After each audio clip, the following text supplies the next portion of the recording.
The final results are in for the 2016 Australian federal election, and they are very interesting to say the least. This was the first double dissolution election we've had in a long time, and I was initially very excited for this. Who knows, this could be the only double dissolution I ever lived through. What never probably occurred to me though was because it was a double dissolution, it meant that the quota required to get a seat in the Senate was halved, and the implications that this may have. Now, I have for years claimed that Australia, despite being touted as one of the greatest examples of successful multiculturalism, has an inherent racism embedded within its Aussie culture. Not xenophobia, but racism. The difference between them being that the former is a fear of people from different cultures, and the latter being a baseless prejudice, discrimination, and antagonism of them, as well as a belief that one culture is superior to another. Now, you could argue with the success of many right-wing ultra-conservative candidates in Europe and the US that this racism is common everywhere. Any country in the world where the majority starts to shrink and the minority starts to rise in numbers experiences a clash of cultures. But I believe that in Australia what we have a lot more of are people who pretend like they're not racist and argue against other cultures as if anything they're spouting has any rationale, merit, or validity in the basis of reality. These people are just outright bigots, and they try to disguise their racism with supposed facts they made up themselves or that were made up by some other bigot. So in the current state of global affairs in the recent Australian federal election, what has this resulted in? Not one,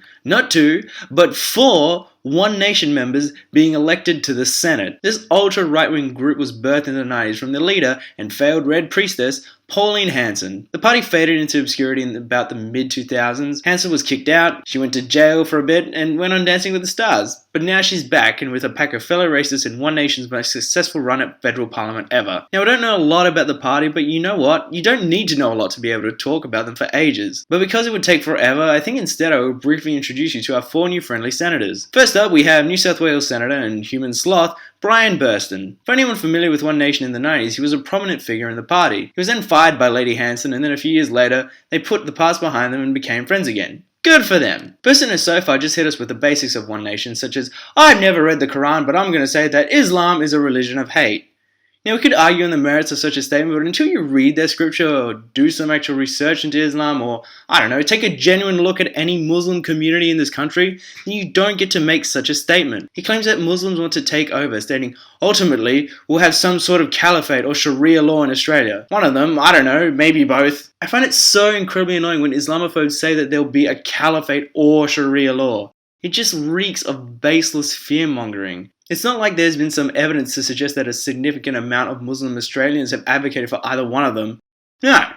What evidence does he have to support this statement? Halal certification is a little encroachment into our culture. It's taken a foothold. Burston has reassured us of his fondness towards Islamic Australians with, quote, I'm not saying all Muslims are bad. I've got a lot of friends who are Muslim, and I've got a lot of clients who are Muslim. Oh yeah, I'm sure they're coming to you in droves. This friend to Muslims and their money also believes that Islam is an infringement on our culture. We're a Christian country. I know we have some Jews as well, but the Muslims, they kneel 5 times a day, and it's not how we are in this country.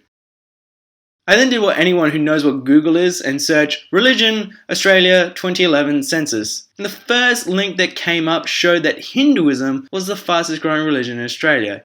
Islam was the second in terms of growth, amassing to a whopping 2.2% of the country. What else is interesting is that in 2011, there were more Buddhists than Muslims in Australia. And the biggest lead in terms of overall percentage didn't come from any religion, it came from those that selected no religion, amassing to 22.3%. If Christianity has anything to fear, it's not Islam, it's secularism. I don't see the Islamic people at the forefront of the marriage equality fight. In fact, most Muslims would probably be on the same side of most Christians. And although Christians make up the largest faith in Australia, no one, including Burston, has the right to say that this is a Christian nation. We don't have an official state religion. We have freedom of religion. A counter-argument to this point is, well, yeah, but this country was founded on Christian values. There is no better term for this argument than grasping at straws. First of all, sure, there is a tiny bit of merit to this argument, but really, does anyone honestly think that the bulk of our laws are something exclusive to countries that have Christian origins? Well, sorry, but no. How do you think some Asian countries have not collapsed on themselves? Their laws aren't based on Christian values. Which brings me to the second point. Has anyone who argues that this Christian value nonsense ever actually read the Bible? If any country based their laws on the Holy Bible, society would collapse. If you think the Quran is bad, the Old Testament is one of the most twisted and demented pieces of literature out there. Look at some of the horrible acts that are happening today in Africa because of Christian dogma. Any laws that we have now that you could say have some basis in Christianity are only there because they're fundamental to a thriving society, and you can find them in any developed nation. Don't kill, don't steal, whatever it is, Christianity has no claim to these. Moving over to WA, we have cliched old angry white man number 2, Rod Cullerton. Before even beginning his term as senator, Cullerton has already, get this, been arrested. He failed to appear at a hearing for larceny and then was convicted of the crime in his absence. A warrant was issued for his arrest and he failed to comply. He is also yet to face separate charges for apparently stealing a hire car. What an ideal candidate! Moving back to politics, however, he was recently asked about how the party is opposed to Muslims immigrating to Australia. He completely avoided answering the question and twice said in his response, "I won't do politics on the run." No, of course not. Why should you explain one of your own party's policies? He was then asked about banning the burqa and full face coverings and how this sits with the party's support of freedom of religion. He answered with a laugh and then said he thinks that Muslim women are attractive and why do they have to hide their face? Yeah, Muzzy chicks are hot, so let them flaunt it, baby. As someone who has done some proper research, I'm not a fan of people wearing burqas and face coverings and what have you. My reason isn't simply, what are they hiding under there, or that's different to my culture so I don't like it, which, let's face it, is pretty much one nation's entire argument. There is no way to justly discuss this incredibly complex issue in a short video, but I will quickly summarize my position. I'm not outright opposed to things like the burqa, I'm opposed to oppression. I believe that there are Muslim women who wear these religious clothing with the freedom to do so, and those that have to wear it. To be free, there must be no repercussions or negative consequences, no exiling, no stoning, no imprisonment by family, peers, or the state. And I believe there are some Muslim women out there that wear these clothes strictly because it is part of their background and culture, and there is nothing forcing them to do so. Good luck to those women.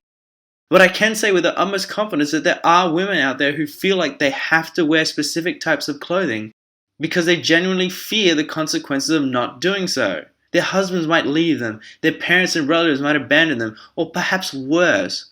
Whatever it is, it's completely unjust. Anything that takes away these most basic of rights should not be tolerated.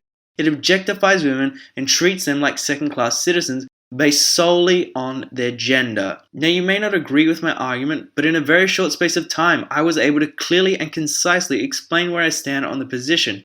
And I'm not a damn senator of Australia! I also didn't have to resort to saying how attractive I think some Muslim women are. Dr. Anne Ali better be careful when Parliament starts. Alright, now we return to the root of all this evil, Queensland. We begin with possessed ventriloquist dummy Malcolm Roberts. What's interesting about Roberts is that we're finally hearing someone talk about something besides Muslims from one nation.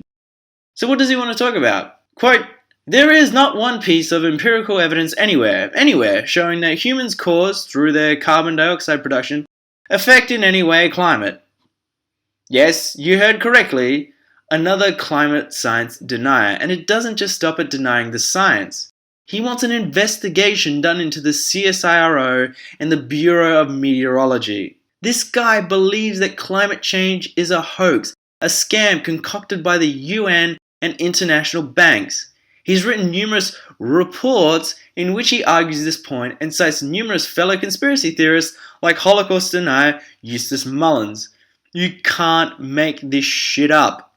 So I could go on and on about how climate science is legitimate and there is an abundance of overwhelming evidence showing how real it all is.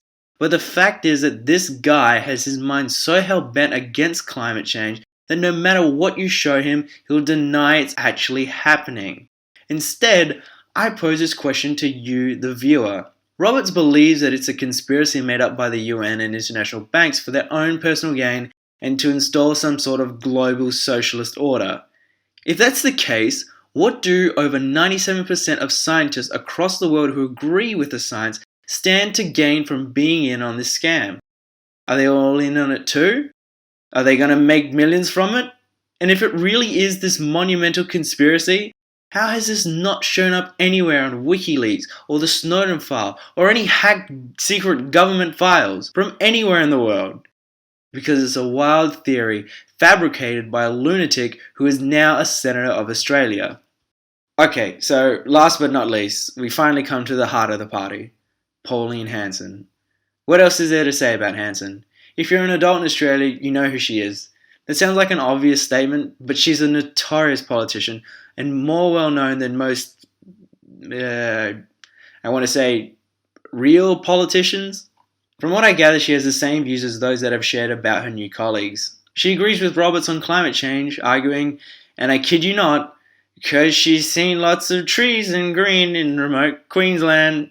She and One Nation have a history of using statistics and information that are either taken out of context, greatly exaggerated, or completely made up. It's amazing watching her operate because you can see she genuinely believes everything she says. I honestly think that she thinks it's all true, despite the overwhelming evidence to support almost everything she says is wrong. So I could list a bunch of things that Hanson and One Nation have claimed to be true and go through them one by one and show how they're all wrong. But what's the point? If you're watching this and you disagree with them, then you already know the truth. If you agree with her, then there's no point in arguing with you. Why?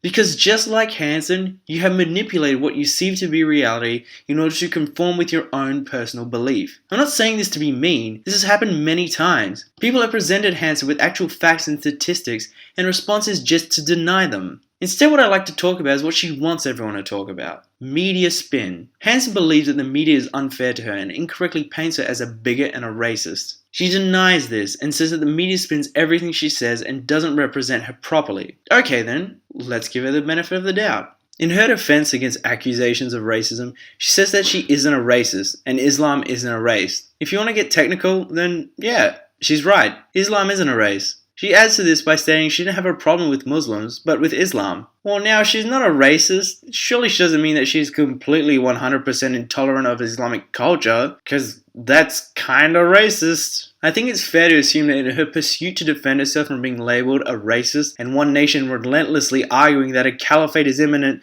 Sharia law is upon us, and we are all in danger of being attacked by terrorists in our literal backyards, that what she means is that she has a problem with extremists, with radicals, with fundamentalists. See how I use 3 separate words there to define the problem? The issue is I don't ever recall her saying any of those words or even trying to separate your average peaceful Muslim from the rare religious fundamentalists. She talks about media spin, but she has had ample opportunity in countless interviews in order to explain her position. But what does she say instead? She applauds Donald Trump and says that she wants to emulate his policy on banning all Muslims from entering the country. She acts like she's continually being taken out of context. But seriously, what context do you need for some of these statements? She wants multiculturalism to end, literally, for it to no longer exist. Now, either she doesn't understand the meaning of the term, or she's kind of a racist. Her mentality towards migrants and refugees isn't based on economics or compassion. It's centered around a we're full attitude. Either she actually thinks that Australia is at capacity, or she's kind of a racist. So for the Muslims outside of Australia, she would never allow a single one into this country. For the Muslims inside Australia, she has no interest in integration, but demands assimilation, which is ironic